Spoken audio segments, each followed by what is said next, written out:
Good evening, viewer. Welcome to our Glory Globe TV. Here's the breaking news. For President Joe Biden, an attack on Israel launched from Iranian soil amounts to a scenario he had greatly sought to avoid since the start of the current Middle East conflict.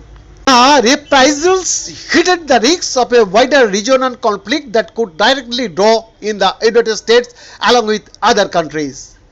And they place Biden again in the tenuous position of pledging stalwart support for Israel while also trying to prevent a new conflagration from exploding with the United States involved. What comes next is unknown. In the immediate aftermath of Iran's attack, American officials acknowledged they were entering uncharted territory. One significant question mark how is ISIS might potentially join Iranian efforts to target Israel and add a new layer of unpredictability. And with Israel's plans for a response still being formed, Biden administration officials were expected to continue advising their Israeli counterparts with the desire for containment in mind.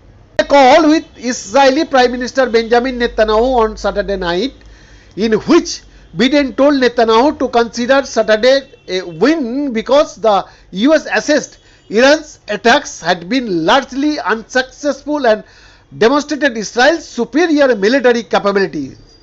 Biden made clear that the US will not participate in any offensive operations against Iran in response, a senior administration official told CNN. But in the hours following Iran's attack, it became clear the president faces a severe challenges, putting a lid on the flare-up between Iran and Israel and stopping a full-scale regional war breaking out. Israel will respond to Iran's attack, but the scope of that response has yet to be determined, an Israeli official told CNN Jeremy Diamond on Sunday.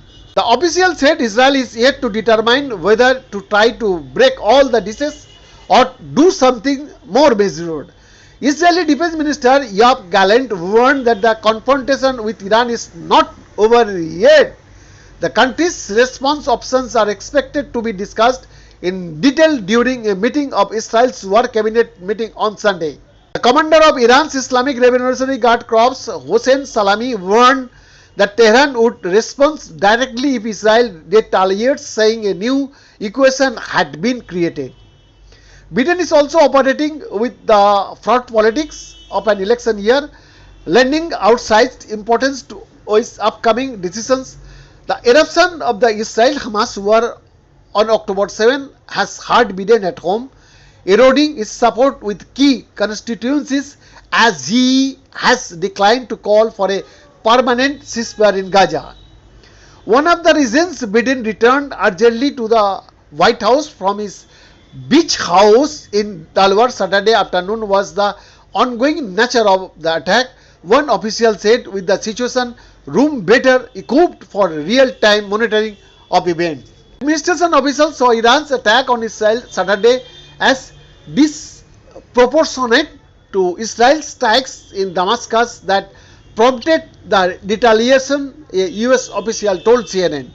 That view has been an important factor in the discussions taking place in the White House throughout the day on next steps, particularly as Biden is set on preventing a full-scale regional conflict from erupting. There is also a recognition that after Israel is likely to do in response will depend on a full damage assessment, including potential casualties, so the Biden administration's advice to Israel will depend on that picture coming into focus, the official added. Behind the report, Glory Globe TV, Delhi, Bharat.